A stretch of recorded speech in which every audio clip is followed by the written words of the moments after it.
72 pelakunya. Faras, kenapa kamu tega? Ucap Ibu Sofika sambil memeluk anak perempuannya itu. Faras hanya menundukkan kepala, merasa malu dan menyesal. Sebenarnya, dia hanya berniat membuat Haidar celaka tanpa sampai meninggal. Tapi, takdir berkata lain. Ibu Haidar turut histeris dan memaki Faras, hingga akhirnya pihak kepolisian memintanya pulang demi kenyamanan bersama. Ibu Sofika pulang bersama Sofika yang syok. Pun Ibu Haidar pulang setelah salah satu adik Haidar menjemputnya. Di kantor polisi, hanya tinggal ayah Sofika dan ayah Haidar saja. Apa yang ada dalam otakmu sehingga kamu mengakhiri nyawa anakku, dan membuat menantu kami menjadi janda, membuat cucu kami menjadi yatim, ujar ayah Haidar dengan penuh kekecewaan yang terpancar jelas dari raut wajahnya. Faras menunduk dengan mata memerah. Kenapa kamu setega ini, Faras? Apa kamu tak memikirkan anakmu yang masih kecil itu? Bagaimana dia tumbuh tanpa seorang ayah? Bagaimana istrimu membesarkannya tanpa seorang suami? Ujar ayah Sofika dengan tatapan mata sendu dan air mata yang sudah berlinang. Faras mendongak, menatap kedua pria paruh baya itu bergantian. Maaf, sebelumnya saya tak bermaksud membuatnya meninggal. Hanya ingin memberinya pelajaran, karena sudah membuat hidup saya susah, ujar Faras dengan suara parau. Susah? Kesusahan apa yang sudah dibuat anak saya? Ayah Haidar menaikkan intonasi suaranya, dan menatap Faras dengan penuh emosi. Dadanya bergemuruh hebat, menahan diri agar tidak sampai meledak. Faras mengembuskan napas gusar, lalu menjawab semua pertanyaan ayah Haidar dan ayah Sofika.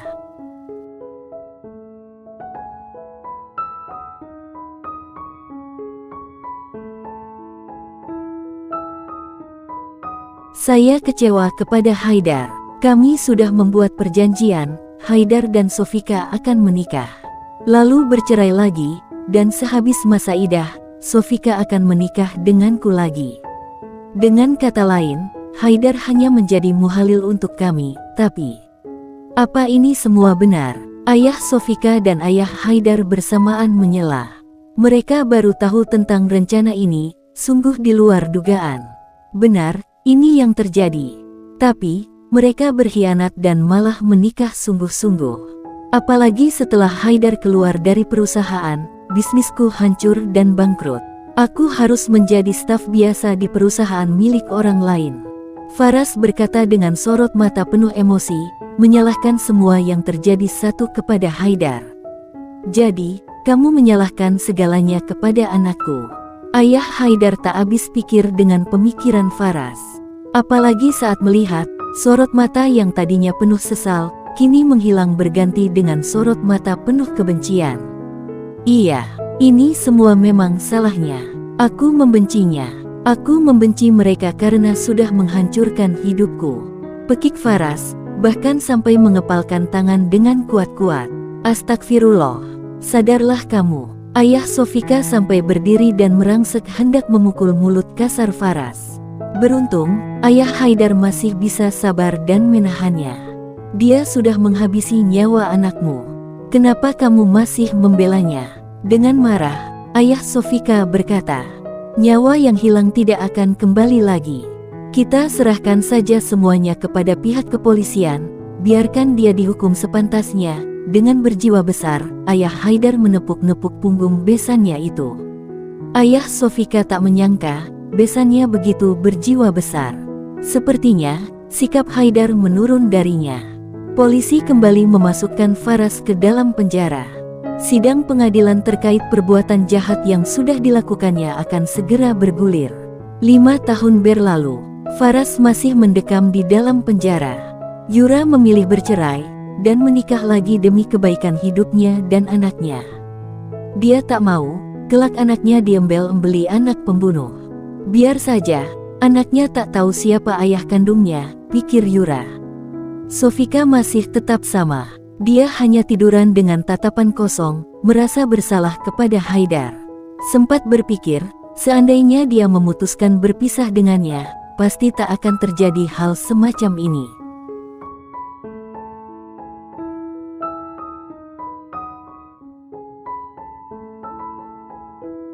"Ibu, ayo kita jalan-jalan," ajak Damar, putranya yang sekarang sudah berusia 4 tahun, dan sudah sekolah di taman kanak-kanak terbaik di kota ini. Sofika hanya menoleh, dan menatapnya intens. Wajahnya sangat mirip Haidar, membuatnya menangis sesenggukan. "Sayang, kamu mirip banget sama ayahmu," tangis pun pecah, dia memeluk anaknya dengan sayang. "Ibu jangan sedih lagi. Ayah sudah bahagia di rumah barunya. Ibu sekarang harus bahagia bersamaku. Apalagi, sekarang aku sudah punya teman baru loh. Namanya Putri, orangnya cantik dan baik banget. Ayah Putri juga sangat baik, dan katanya, aku boleh manggil dia ayah," dengan ceria Damar berkata. Tangis Sofika langsung berhenti, ia menatap putranya marah. "Memanggil orang lain ayah? Tidak boleh. Ayahmu hanya ayah Haidar. Kamu tak boleh memanggil ayah temanmu dengan sebutan ayah lagi." Sofika sampai mengguncang bahu anaknya. Beruntung babysitter dengan sigap menarik Damar dari cengkeraman Sofika. Sofika menangkup wajah dengan kedua telapak tangannya. "Aku kenapa sekasar itu sama Damar?" Tangis kembali pecah. "Ibu tak akan menyakitiku, biarkan aku sama ibu." Damar marah kepada pengasuhnya. "Tuan, tapi keadaan ibu sedang kurang baik. Ada baiknya menjauh dulu, oke?" Dengan lembut sang pengasuh memberinya pengertian. "Ibu hanya marah saja.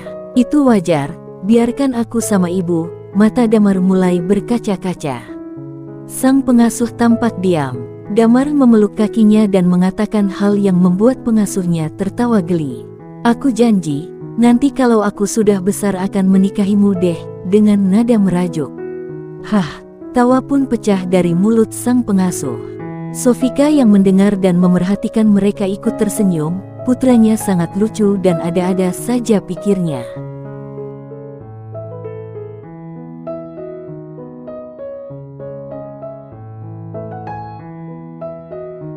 "Umurmu sekarang berapa?"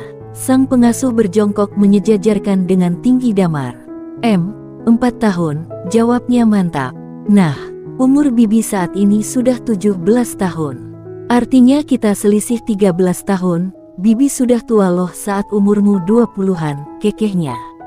"Aku enggak peduli, yang penting bibi kan orangnya baik, aku sayang bibi." Malah memeluknya erat. Niken adalah pengasuh yang menggantikan pengasuh lama. Dia mengasuh Damar sejak usia anak itu 1 tahunan, dan usianya masih saat itu.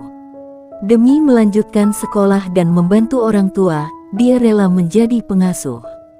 Keluarga Sofika tak mempermasalahkan Niken mengasuh Damar setiap pulang sekolah. Dan sekarang, Niken sudah lulus SMK jurusan Akademi Perkantoran. Dia tak mau kuliah, katanya mau fokus kerja saja agar bisa membantu orang tua. Sambil menunggu ada panggilan kerja, dia masih mengasuh Damar saat ini.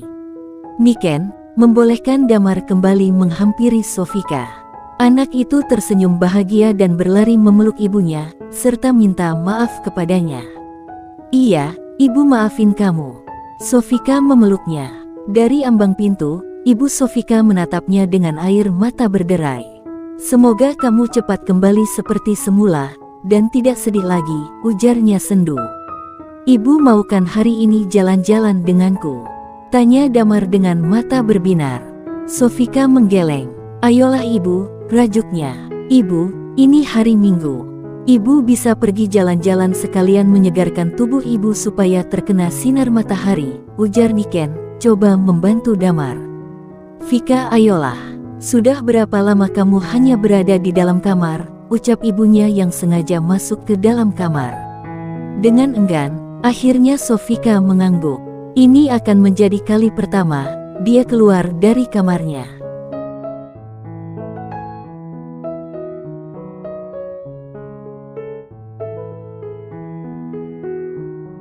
"Yeay!" Damar berteriak kegirangan. Sofika pun dibantu ibunya bersiap. Mereka menuju sebuah taman yang tidak jauh dari rumah Sofika. Hanya kisaran 20 menitan saja. Sampailah mereka di taman. Sofika tersenyum melihat putranya berlarian. Sementara, dia hanya duduk sendirian memerhatikan putranya yang tampak ceria bersama pengasuhnya. Tidak lama kemudian, tampak seorang anak perempuan datang bersama seorang wanita. Sofika memerhatikannya lekat. Damar tampak akrab dengan wanita dan anak perempuan itu. Siapa mereka? Apa teman seperti yang dibilang Damar tadi? Gumamnya pelan. Kemudian, seorang pria tampak menghampiri mereka. Damar terlihat sangat dekat, bahkan sampai memeluk pria itu. Apa dia yang disebut ayah oleh Damar? Gumam Sofika, dengan mata yang memerhatikannya lekat. Dia mengerutkan dahi dan terus fokus menatapnya. Dari kejauhan tampak, Damar mengatakan sesuatu kepada pria itu dan menunjuk ke arah Sofika duduk. Pria dengan wajah ramah itu menoleh, mengikuti arah yang ditunjuk Damar. Dan tatapan matanya jatuh kepada Sofika yang sedang duduk sendirian di atas bangku taman dari jarak yang tidak terlalu jauh. Baik Sofika maupun pria itu saling tatap dengan intens. Lalu, pria itu melangkahkan kaki menghampiri Sofika. Kedua tangan Sofika saling meremas kuat dengan menggumamkan sebuah nama.